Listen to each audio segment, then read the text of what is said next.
Vitality Vibes në Top Albania Radio. Mirë mbrëma miq, jemi në Vitality Vibes në Top Albania Radio, por pa harruar live edhe kanalin 10 në digital për gjithë ju që doni të dëgjoni informacione në fushën e mjekësisë. Me mua sot në studio për herë të parë një personazh shumë interesant, shumë i veçantë. Është këtu me mua doktoresha Alma Neço, mjekë reanimatore anesteziste. Mirë mbrëma dhe mirë se ke ardhur në Top Albania Radio në Vitality Vibes. Mirë mbrëma Ilvi, është një kënaqësi të jem këtu me ty. Shumë kënaqësi edhe për mua, sepse mund të them që ju jeni një nga personat më të veçantë në fushën e mjekësisë në Tiranë, në Shqipëri, në djenin time, që merreni me mjekësinë e dhimbjes, pra një reanimator anesteziste që vë njerëzit në gjumë, po që nga ana tjetër merret me mjekësinë e dhimbjes. Faleminderit. Dhe në fakt, ne shqiptarët jemi popull që vuajmë nga dhimbjet, doktoresha, kështu që besoj që ka shumë punë për ju, por nuk e di, mendoj që mund të ketë pak informacion për sa i përket dhimbjes. Kështu që unë do doja që ne të dy bashkë të ndanim një informacion mbi të gjitha general se çfarë është mjekësia e dhimbjes dhe çfarë bën një mjeke që merret me dhimbje. Po, patjetër. Në fakt, për të folur për mjekësinë e dhimbjes do na duhej një sezon i tërë, por do përpiqem që Jo, mos ma le aty te ibuprofeni ke farmacia lagjës, të lutem, po më shpjego pak çfarë është mjekësia e dhimbjes. Atëherë, dhimbja është ankesa që na çon më shpesh për të kërkuar ndihmë mjekësore. Por jo çdo dhimbje është një lloj, sepse ndonjëherë na dëm sepse kemi vërtet një dëmtim atje ku na dëm, ndonjëherë kemi dhimbje sepse është irrituar një nerv dhe ndonjëherë sepse kemi një keq funksionim të sistemit të alarmit. Dhe detyra e mjekësisë së dhimbjes është pikërisht kjo që të zbuloj se ku qëndron problemi dhe ta trajtojë. E thënë me pak fjalë. Ka shkurt i re, ha?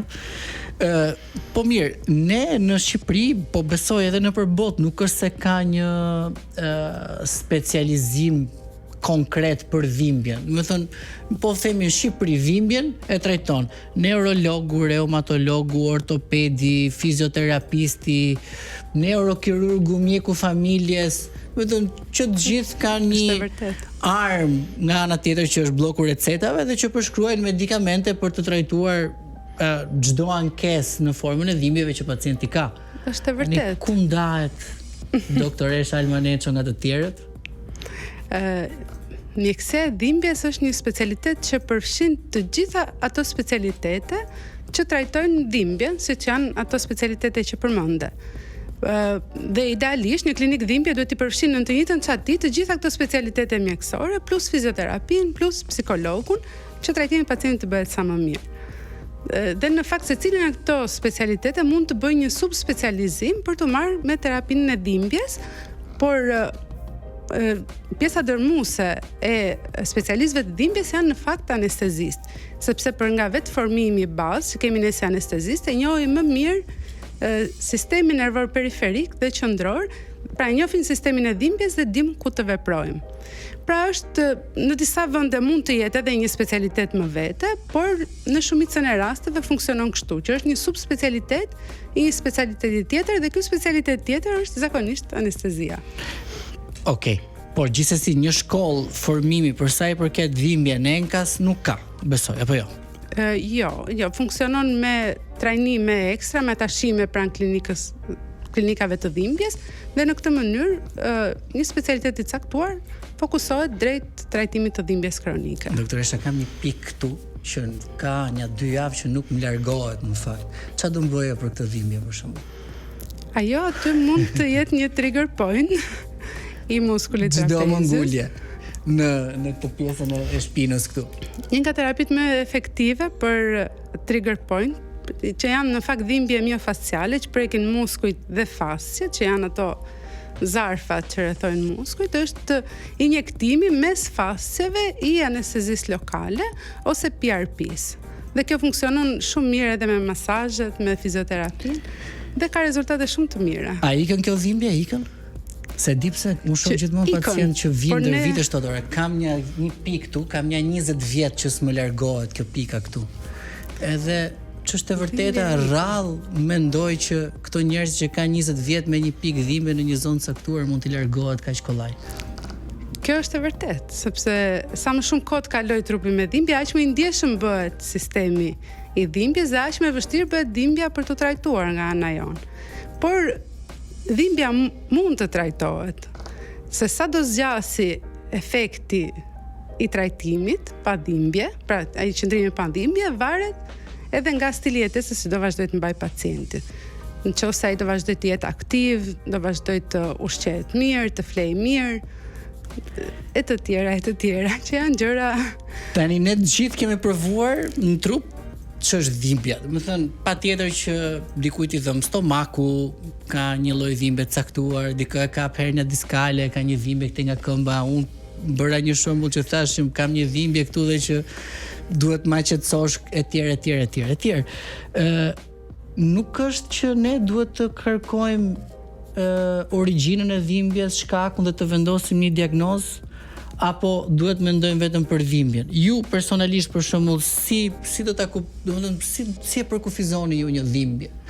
Domethënë e përkufizoni thjesht si një dhimbje që duhet trajtuar, apo me do e mos duhet shkojmë tek origjina dhe të japim një klinik të mirëfillt problemit. Në shumë raste të dhimbjeve akute, sidomos, ne jemi të detyruar që të gjejmë shkakun dhe ta trajtojmë. Për shembull, nëse ke një dhimbje barku që ka filluar pa pritur, ne jemi detyruar të kërkojmë shkakun, i cili mund të jetë një apendisit, ose nëse je rrëzuar dhe po të dhëm menjëherë këmba, gjasat janë që mund të kesh thyer ose shëmbur ose këputur diçka, kështu që duhet të shkojmë te mjeku dhe mjekët aty do ta kuptojnë shumë shpejt se çfarë ka ndodhur. Dhimbja akute në fakt është një sinjal alarmi që mund të na shpëtojë jetën. Por kur ajo bëhet kronike, atëherë është një alarm që vazhdon të jetë i ndezur dhe nuk fiket. Dhe zakonisht nuk është e vështirë që të ndahet se cila është ajo dhimbje që kërkon menjëherë vëmendjen e mjekut dhe cila jo. Sepse dhimbja kronike fillon në një mënyrë graduale, të ngadalt. Disa ditë janë më të mira, disa ditë janë më të këqija. Është një dhimbje që mund të jetë rënduese, bezdisshme, por që nuk tingëllon, nuk ndihet si jetë kërcënuese, dhe në një farë mënyrë të lë që të vazhdosh jetën, por edhe pse po ta dëmton cilësinë e jetës. Por nuk është ajo dhimbja që të detyron të shkosh direkt në spital. Mirë, doktoresha, të falenderoj për përgjigjen. Shkojmë në publicitet dhe do rikthehemi pas pak. Vitality Vibes në Top Albania Radio. Rikthehemi në këtë pjesë të dytë të emisionit me doktoresha Alma Neçon, mjek anesteziste reanimatore, eksperte në mjekësinë e dhimbjes, por për t'i thënë doktoreshës që një trajtim revolucionar longevity ka ardhur për herë të parë në Shqipëri. Therapeutic Plasma Exchange, TPE, ekskluzivisht në Eteris Clinic Day Hospital. Është një trajtim i avancuar që pastron plazmën e gjakut nga proteinat inflamatore dhe toksinat që përshpejtojnë plakjen biologjike. Ky trajtim vepron në nivel qelizor, ndihmon në uljen e inflamacionit kronik, rrik energjinë, forcon imunitetin dhe mbështet gjatësinë. I përjetuar prej vitesh në mjekësinë ndërkombëtare, TPE konsiderohet sot një nga terapitë më të avancuara për rigjenerim biologjik dhe për jetëgjatësinë. Kontakto Eteris Clinic Day Hospital në 069 60 966 56. Nuk e di çfarë mendimi ke për të punën e jetëgjatësisë, doktoresha, por në fakt kam pasur një mjek anestezist reanimator i cili fliste për Doktora Marildën. Po, doktora Marildën fliste për TPE-n. E përshëndesim. E përshëndesim dhe ma mbushi mendjen që duhet bëjnë një proces TPE se ne gjithkohës kështu vetëm të intoksikuar jemi, madje edhe flitet për vaksinat e tjera. Mjekësia e jetëgjatësisë dhe e wellness shkon dorë për dorë edhe me mjekësinë e dhimbjes. Sepse të njëjtat zakone që na mbajnë jetë gjatë dhe me mirëqenie janë ato që na mbajnë dhe pa dhimbje. Interesante. S'doni ta hedhni pacientin vetëm në ekran, doni ta keni të gjithë. E kuptova. Ne do më të mirën për pacientin. Më të mirën për pacientin. Më përmendë pak për sa i përket dhimbjes, kur ka rënë zjarr ose është alarm fals. Çfarë do thotë ka rënë zjarr? Si përkufizohet dhimbja e një pacientit? Mua më pëlqen që ta krahasoj dhimbjen me një sistem alarmi, siç është sistemi i alarmit zjarrit, i cili synon që të na largojë nga zjarri me qëllim që të na mbrojë nga djegja, apo jo. E tillë është edhe dhimbja, synon të na largojë nga stimujt e dhimbshëm. Po një alarm zjarri normalisht nga çfarë aktivizohet? Nga zjarri, do thuash ti logjikisht, por jo domosdoshmërisht, sepse sistemi nuk e njeh zjarrin, por detekton tymin. Dhe tym mund të ketë kur ka zjarr ose kur, siç ndodhi një herë një natë gjatë specializimit tim, dikush kishte haruar bukën në tost dhe ne përpaksa nuk evakuam spitali. Patjetër, po kur vjen një pacient me këtë zjarrin e madh, që do të thotë, vjen një pacient tek ju me shumë dhimbje, po themi kot, e ka zënë dhimbje një bursiti, është duke qarë, ka rënë shumë zjarr te krahu i pacientit. Pacienti nuk e çon dot krahun as majta, as djathtë, as është për urgjencë. Si veproni ju si një mjek e dhimbjes në këtë rast? Pra si do t'ja ulë dhimbje këtij pacienti? Një dhimbje kaq e madhe do ta shikoj pak se mos ka marr zjarr spital. Nëse është një dhimbje kronike që ka rënë zjarr, pra ka vërtet një dëmtim të bursës ose të tendinave të mashetës rotatore, atëherë ta shohim pak çfarë problemi ka, nëse ka disa kalcifikime që mund të jenë gjeneratorët e dhimbjes ose një bursit pa kalcifikime ose një rupturë e tendinit. Dhe këtë përpiqemi ta kuptojmë nëpërmjet ekografisë. Dhe nëse ne nëpërmjet ekografisë shohim se ka kalcifikime, mund të tentojmë që të shkrijmë këto kalcifikime në kohë reale, pra duke parë kalcifikimin, shkojmë me age në brendësi të kalcifikimit, injektojmë një mix anestezie lokale me fiziologjik që ta shkrijmë, dhe nëse pacienti del nga klinika pa dhimbje, do me thënë që me shumë mundësi këto kalcifikime ishin burimet e dhimbjes, generatorët e dhimbjes të ky pacient. Dhe është një procedurë që është pak e dhimbshme në fakt, do durim, do kohë, por të jep shumë kënaqësi kur është indikacioni i dur, pra kur vërtet ato kalcifikimet janë burimi i dhimbjes. Tani ju përdorni përmendu që përdorni injeksionin si një formë terapie për dhimbjen, pra le të themi injektoni medikamente apo preparate të fushës tuaj për sa i përket shkrijes kalcifikimeve apo eliminimit të dhimbjes. Nuk do ishte më mirë për shkakun që pacienti thjesht merrte një dozë medikamentesh edhe të qetësonte dhimbjen dhe mos bënte një procedurë mbase pak agresive duke të shkuar me një gjilpër tek pjesa e kyçit për të qetësuar dhimbjen. Se për shembull, po këti DJ timi them gjithkohës, nga që lëviz dorën, edhe te kompjuteri ka gjithkohës dhimbje, edhe më psare më thotë, "Ore, kam të dhimbjen këtu te supi, ç'a të bëj?" Tani t'i gulim një gjilpër këti, apo të marri medikamente nga goja? Medikamentet janë shumë okej në dhimbjen akute, dhe në fakt ne menaxhojmë dhimbjen akute post-operatore me shumë medikamente, edhe nga ato që nuk gjenden në farmaci. Pra janë shumë okej për ato pak ditë, derisa të zgjidhet situata akute.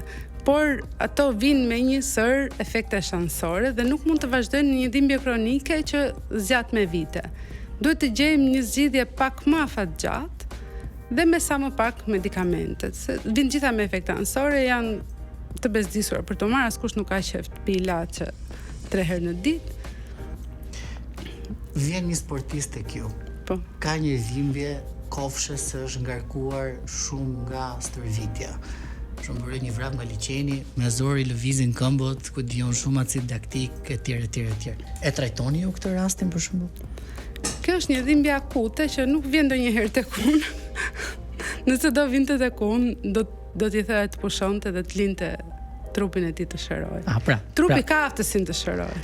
Pra kjo pjesa e mjekësisë së dhimbjes është tek pjesët që pacienti ka realisht dhimbje të cilat janë të pa mundura të mposhten edhe prej kohësh të gjata, po edhe me problematika ku vërtet besoj pacienti vërtetet lart të poshtë.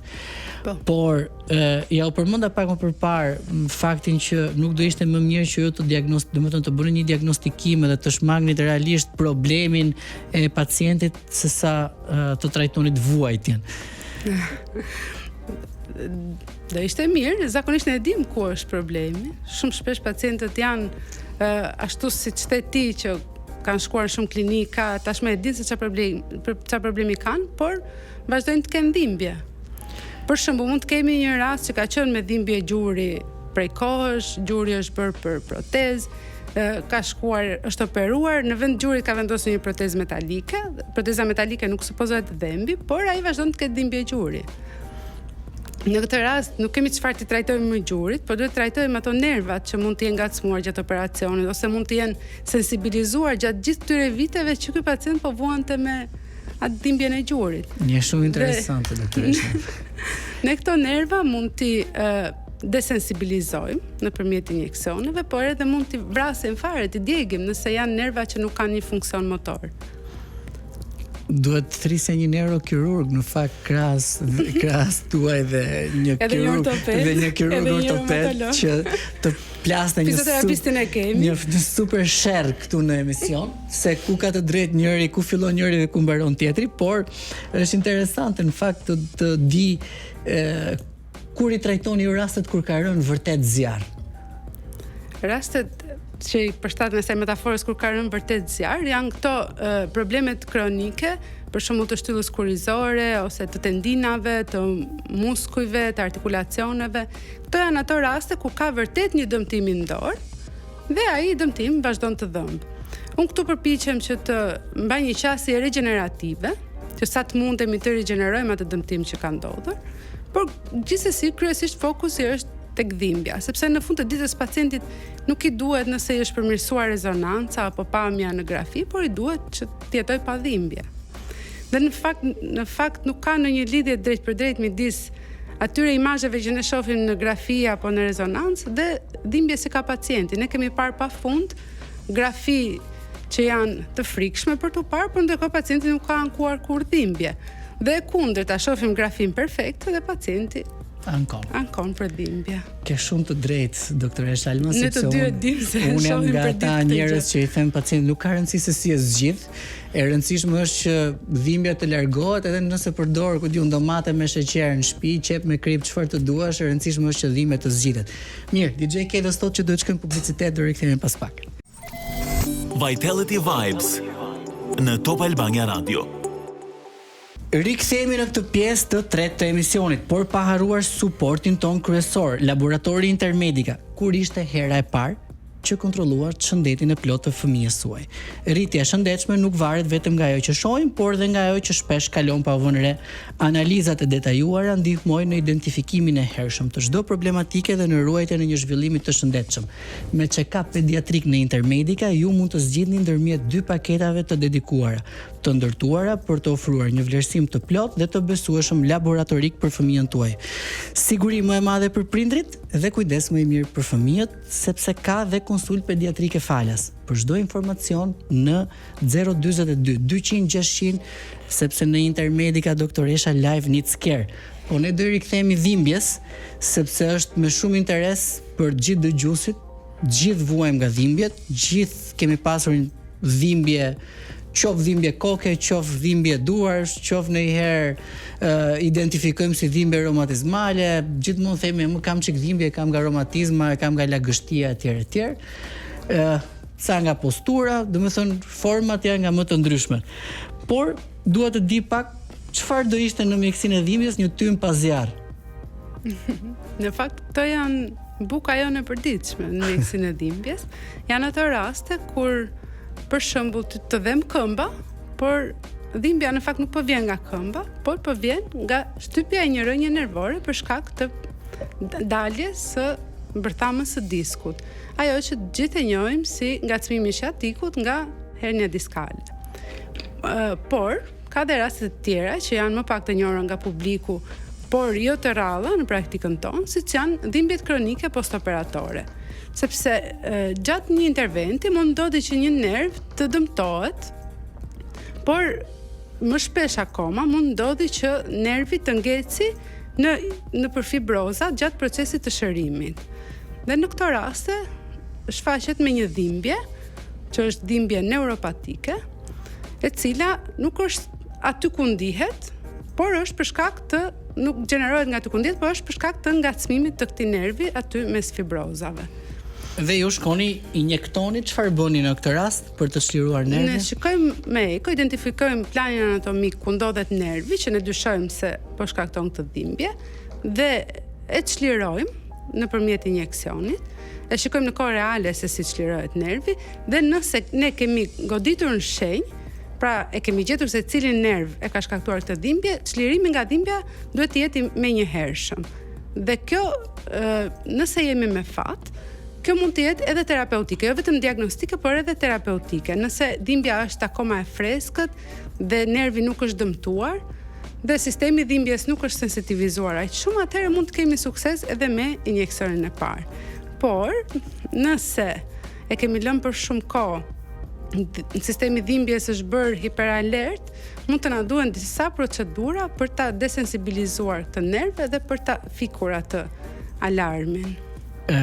Tani, atë pjesën e shkrirjes kalcifikimeve në ekografi, nuk kam çfarë them se duhet kisha edhe një kirurg ortoped këtu, por dhimbje kronike dhe dhimbje akute. Si e gjykoni ju trajtimin e dhimbjes kronike? Është më efektiv kur fillohet herët, apo ka raste që pacientët jetojnë me të për një kohë të gjatë dhe pastaj ju keni të njëjtin efekt, le të themi, në trajtimin e dhimbjes, edhe kur e filloni vite më vonë? Për fat keq nuk është i njëjti efekt nëse e fillojmë me vonesë trajtimin. Trajtimi i dhimbjes kronike është aq më efektiv sa më herët të fillohet.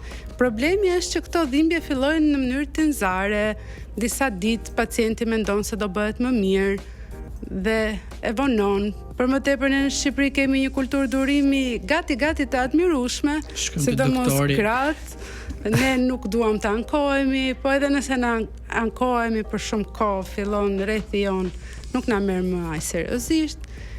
Ne mendojmë që po ta durojmë më shumë dhimbjen do bëhemi më të fortë, por për fat keq sistemi i dhimbjes nuk funksionon kështu, sepse është një sinjal që tenton që të na mbrojë. Dhe ne nuk do të kishim evoluar nëse do të injoronim këtë sinjal apo do të mësoheshim me këtë sinjal që po përpiqet të na mbrojë nga diçka që do të na dëmtojë. Pra dhimbja vetëm që nuk zbehet me kalimin e kohës, por bëhet edhe më e fortë.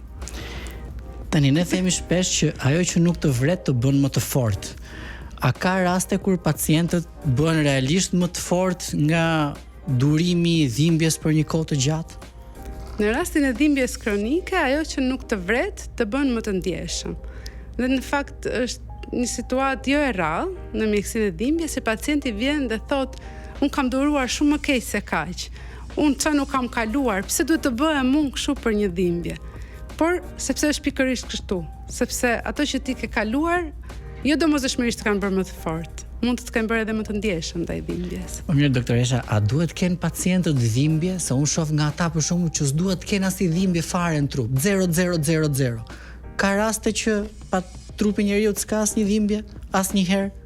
Apo ne kemi gjithmonë? Më duket pak e vështirë për ta arritur, sepse gjithë rrim me telefon në dorë, rrim para kompjuterit dhe në mos një dhimbje një tjetër do na shfaqe.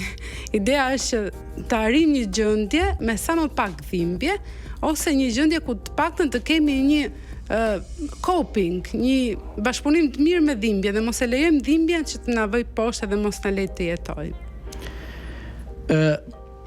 Ti po më thoj që mund të ketë alarm edhe pa tym dhe pa zjarr, pra dhimbje pa dëmtim. Çfarë mund të bëjmë në këto raste? Pra kam një dhimbje, më filloi sot, e di që s'jam vrarë gjokundi, nuk kam asnjë hernie, nuk kam asnjë tendin etj. Çfarë duhet të bëjmë? Në fakt, ajo dhimbja që të ka filluar sot do ta shohim pak se çfarë është. Por, në mjekësinë e dhimbjes ka edhe dhimbje ku nuk ka asnjë dëmtim të indeve dhe asnjë dëmtim të nervave. Çdo gjë është perfekt në analiza, çdo gjë është perfekt në rezonancë, madje edhe në ekzaminimin klinik është pothuajse çdo gjë perfekt. Por pacienti ka dhimbje. Kjo është ajo që ne quajmë dhimbje nociplastike. Një dhimbje e shkaktuar nga keq funksionimi i sistemit të dhimbjes. Është një lloj sikur sistemi i alarmit zjarrit të ketë një defekt edhe të bjerë kot. Ti mund të rrasë zjarr fikse në policin, por derisa të vi kompania e alarmit me teknikët, ai alarm nuk do të fiket. Ke bërë një paralizim fantastik në fakt. Dhe ka shembuj të dhimbjeve të pastra nociplastike, edhe pse dhimbja nociplastike është një komponente të paktën e çdo dhimbje që zgjat për shumë kohë. Në gjykimin tuaj, kur ne kemi një dhimbje, gjëja e parë që bëjmë është që shkojmë tek farmacisti dhe marrim çdo medikament antiinflamator që na del përpara. A duhen përdorur antiinflamatorët për trajtuar dhimbjen në mënyrë autodidakte, pa kriter, qoftë edhe nëpërmjet farmacistit? Në fakt, antiinflamatorët jo steroid janë goxhat e efektshëm në trajtimin e dhimbjes akute, sidomos kur dhimbja akute ka një mekanizëm inflamator, por vinë me një sër efekte shansore, për sa i përket tensionit gjakut, dëmtojnë stomakun, dëmtojnë veshkat, dhe duhen marrë me shumë kujdes dhe për shumë pak kohë dhe në minimumin e kohës zgjatjes dhe të dozës që është efektive. Mund të merren për mua dhe ty që jemi të shëndetshëm, pa probleme, mund të merren edhe pa recetë, por gjithmonë pa abuzuar, ndërsa për njerëzit që kanë disa probleme, janë diagnostikuar me tension, me probleme të veshkave, me probleme të stomakut, e mirë është të mos merren pa recetë mjekësore. E fundit, migrena është edhe ajo një alarm fals apo duhet konsideruar gjithmonë? Në fakt, migrena është një sëmundje reale dhe shumë invalidizuese. Konsiderohet si një jo alarm fals, por është ka një të paktën një komponente të madhe të keq funksionimit të sistemit të dhimbjes. Kjo është e vërtetë. Megjithatë, ne nuk e dimë tamam se çfarë shkakton migrenën. Po ajo që vëre unë në praktikën klinike është që bin shumë raste që janë vetë diagnostikuar me migrenë dhe mbi diagnostikuar, por në fakt nuk është migrenë, por është një dhimbje koke që vjen nga qafa. E kuptoj. Pra, sepse nervat që përgjigjen për dhimbjen e kokës kalojnë nga qafa. Ato mund të ngacmohen nga muskujt përreth, nga artikulacionet që mund të jenë të dëmtuara dhe të japin dhimbje. Kështu që ne për të trajtuar dhimbjen e kokës duhet më përpara të trajtojmë qafën. A ka raste kur dhimbja shkaktohet njëkohësisht dhe nga zjarri, dhe nga tymbi dhe nga defekti i sistemit? Ka. Të treja janë bërë miks, lëmsh dhe pacienti është i çoroditur komplet. Patjetër që po, se dhimbjet nuk janë krijuar për të qëndruar në ato kornizat që vendosim ne. Diagnoza duhen që ne si profesionistë shëndetësisë të flasim të njëjtën gjuhë, por ato janë vetëm etiketa dhe etiketat nuk thonë asgjë për sëmundjen apo për pacientin. Ti mund të thuash për mua që unë jam grua, jam nën, jam mjeke, por asnjë nga këto etiketa nuk thot asgjë për mua si Alma. E tillë është edhe dhimbja, secili nga ne është unik dhe dhimbja është unike dhe vetëm duke vizituar pacientin, duke biseduar me të dhe duke bërë teste diagnostike ne mund të dimë eksaktësisht se nga çfarë shkaktohet kjo dhimbje dhe sa shkaktohet nga zjarri, sa shkaktohet nga tymi dhe sa shkaktohet nga keq funksionimi i sistemit. Mirë, doktoresha, ikim në publicitet dhe rikthehemi pas pak. Vitality Vibes në Top Albania Radio.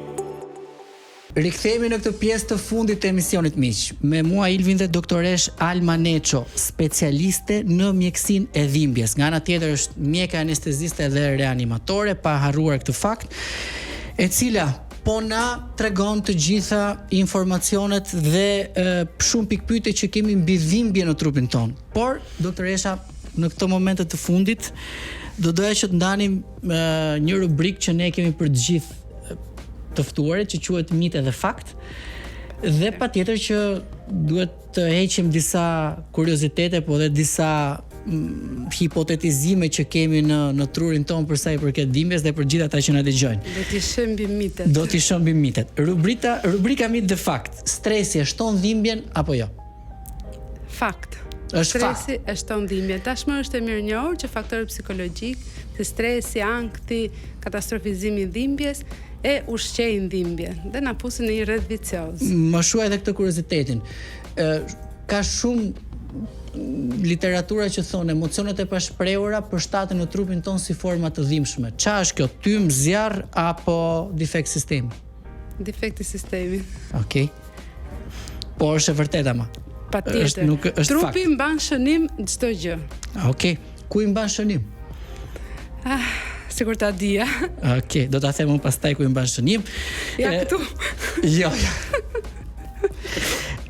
Dhimbja tregon gjithmonë që ka një dëmtim në trup.